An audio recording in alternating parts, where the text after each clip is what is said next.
Manufacturing Association of Nigeria has expressed worries over Nigeria's business operating environment following the latest inflation figures released by the Bureau of Statistics and offered solutions to the federal government of Nigeria. In a statement, the association lamented the increasing cost of doing business, the squeeze on consumer disposable income, and outlined a number of solutions, including resuscitating moribund industries and providing credit at affordable rates. Joining us to discuss these headlines further is Arise business analyst Chika Unbono. Chika, you're very welcome. Thanks for joining us. Morning, Richard. Good morning to you, sir. What's your take on the engineer Maman, Minister of Power, his revelation to the cost of his electricity subsidies, 50 billion a month? We've always known that it will be difficult for the government to just take off his hand from the sector. We knew the problems were many. We've said several times in this program that the problem in the industry, the sector, has to do with liquidity. The fact that everybody relies on the discos to collect money to back, fund the value chain, basically starting from the Gencos who need to buy gas. And then the Gencos produce, give it to the bulk buying company, and then who pass on to the discos. And the discos are supposed to collect money and then pass back the whole framework, pay for electricity supplied, so that the Gencos will pay the gas companies. Right. But you find out that if the discos don't provide liquidity, there are issues, therefore everybody in the chain will suffer. And that's what has been happening. And so, because electricity is so important to the country, the government doesn't just stay back there and watch it, things collapse. And that's why it comes in regularly to, even though he has let go, he has to come in and subsidize often. We talked about the problem in this sector so many times. You do recall that the Presidential Electricity Initiative that is supposed to provide the solution to the country. I must say also that a lot of people have noticed some increase in the availability of power for a lot of sectors. But the issue is that the liquidity required in the system has not been provided by the discos. And therefore, the gas, so that the Gencos not to shut down the system, the government has to subsidize and provide them the pay for the electricity that's been provided to discos, so that they can pay the gas companies and so that whole value chain will continue to survive. Yeah. Is the position of the government understandable in trying to cushion the costs by subsidizing, by trying to protect the people on the lower income scale? Well, I mean, there was a proper system set out and a framework set out for the increase in the electricity tariffs. And it was more, the increase was more for the it was based on performance and more for the high consumption areas, not for the lower consumption people. And that was the way it's supposed to work. But you see, the problem like Nigeria, most in Nigeria is what? We design so well, but who follows and who monitors and for implementation? Right. And that's basically what has been. Now, one of the things that would have helped the sector is the full rollout of meters for the system, so that whatever you consume, you pay for it. Right. Because of the arbitrary billing that the discos have been doing for a lot of industries and individuals. So one that was in social media the other day, one young lady that said her bill was almost 800,000, and then she was asking, am I a factory or something like that? Right. And so the government has been trying to provide because all the previous arrangements required to provide meters. I don't want to say that because the meters don't work good for the discos. They were not passionate about it because they prefer the estimated billing. Yes. So the government came in there and said we'll provide free meters, and I think it was a total of 6 million meters they wanted to provide, and I think they've done 1 million already, and the other ones are in pipeline. I guess that will also help to streamline the billing, make sure the leakages in the billing are resolved, and let's know what is the real cash flow in the system. As the minister has said, this sector has been privatized. We don't want to go back to the privatization again.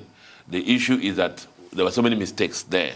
I keep saying that it's just like this issue the government wants to do about the putting tolls on the expressways. Right. Yes.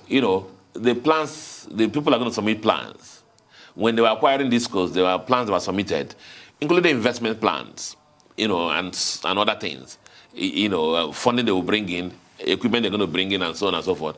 And once they started, nobody monitored those, and those investments are not made, among other things, and problems they have in the sector. So it's not surprising. The liquidity is not coming from the discos, as I said. In the electricity value chain, it's them that was providing liquidity to fund everybody. They're not providing it. If they don't provide the money to the Gencos, Gencos will not buy gas. Right. And the whole system will shut down. So government, seeing that happen, provides the backup money, and that's what's happening.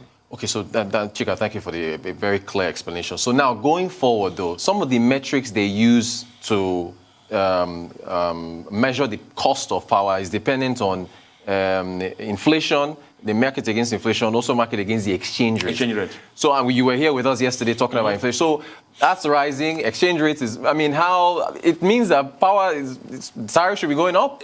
See, let's tie this also to the petroleum pricing issue. Yes. It just has to do with the problems of Nigeria, the way we do things in Nigeria, and especially the government side. And it has to do with the fact that, I'll give you when the government pushed the issue of the regulation of the petroleum sector, yes, together with the electricity sector, in the petroleum sector, the international press and the local press, the international press, the Financial Times, the Bloombergs, all of them, said, yeah, good initiatives. But let's see what will happen if oil prices inch up to the 50s and the 60s. Let's see whether the government had the political will to ride through the whole thing and push the prices up as they should be supposed to be. Let's see. And the ministers came and said, oh, this is reversible. There's no going back on this. And the same thing with the power initiatives, the power price increases. The same thing. As he said correctly, it's driven by exchange rates and inflation. You see where inflation is in the roof. Exchange rate is, you know how many percent is moved from 360 official to almost 410, and you talked about in your program earlier. And so all those are going to, increase the price of electricity, impact the price of petroleum products. So now what does the government do? And you can see what's happening now. Right. So the government is taking the issue of they're subsidizing electricity. We know, I'm an accountant, I shall know that the figures in the petroleum sector are not balancing. The government must also be subsidizing that sector now. Exactly. There must be. There's no way. Okay, so in fact, since you mentioned it, the current price now at 162 naira per liter, is that sustainable? Because there was, I think you alluded to the queues. There were some queues here and there yesterday. So Nigerians like other people suffering. So the marketers, suddenly didn't have fuel because there was this overhang that it needs in the air that the prices may go up. So they wanted to hold their stock and sell it at a new price.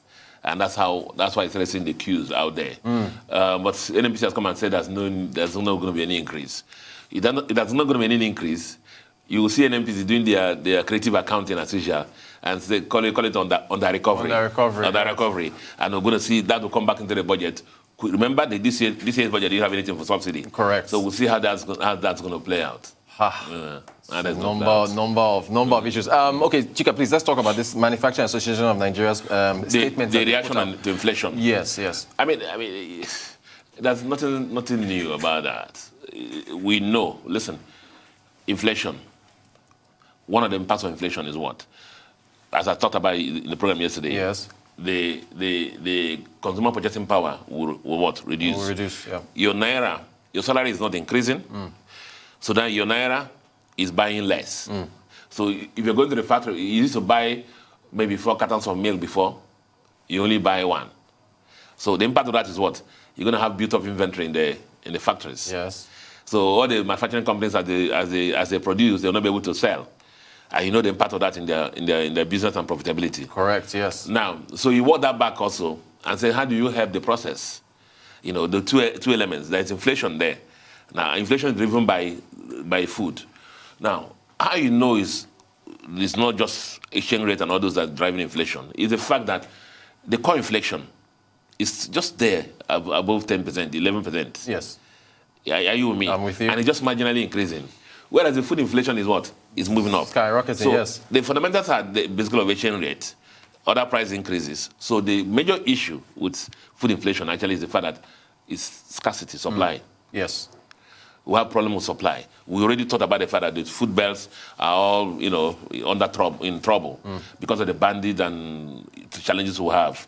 And so that is that. So for the manufacturing sector, the major issue, one of the major issues that what's the capacity?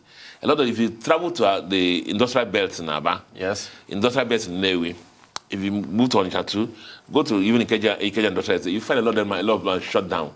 If you go to some of the factories, it's like graveyards. Yeah. Because of the fact that they have been battered by a mixture of lack of power, supply chain problems, exchange rate problems, high interest rates, and so on and so forth. All the issues we have in the system, port problems, clearing their goods. For those who are exporting, it takes them weeks instead of days to export. And all those issues, most of them are things that are actually within the control. That if you have diligent people who are focused on their assignments and their functions, it's when the ministers who are focused on this, and they will assist in the process. Because a lot of the industries are moribund. If they are up and running, productive capacity will increase, more people will be employed, and the economy will just get up from its doldrums. They've put some, when we have the statements here, they put out some solutions to the federal government. We only got a couple of minutes. Do you think these solutions, they talked about... Moribund industries is okay. Yeah, credits. Credit. At an affordable rate. CBN has tried, and I even find the lending system in Nigeria a bit disjointed. So you have a bundle of interest rates, money from the commercial banking system hanging at 21%. They have CBN rates at 5%. Right, that's intervention funds. 5%. Yes, but yes. how much can CBN give out? So the issue is, how is it that deposit rates are lower single digits? You thought about it in this program, 3%, 4%. Right. And interest rates are still hanging up there at 20 something. The gap is so much. And why? Because of the cost associated within business. And that's what the banks will tell you. Correct. Finally, Chika, the average Nigerian with inflation, food inflation, possible fuel prices in 162, is this a sustainable electricity tariffs? What's the outlook for the year? One blow after another. One blow after another. We hope that we'll make it to survive. Optimistic notes to end on. Just one more point to ask you about, Chika. Does the challenge of the pandemic and the recession make this outlook difficult to where you're saying... Very, very difficult, because they're very, very unpredictable. We thought about the fact that in this program that we don't even know our Nigerian vaccine policy. Exactly, right, that's another issue. What's our vaccine policy? When are we going to get a vaccine? And so on and so forth, because that's going to help.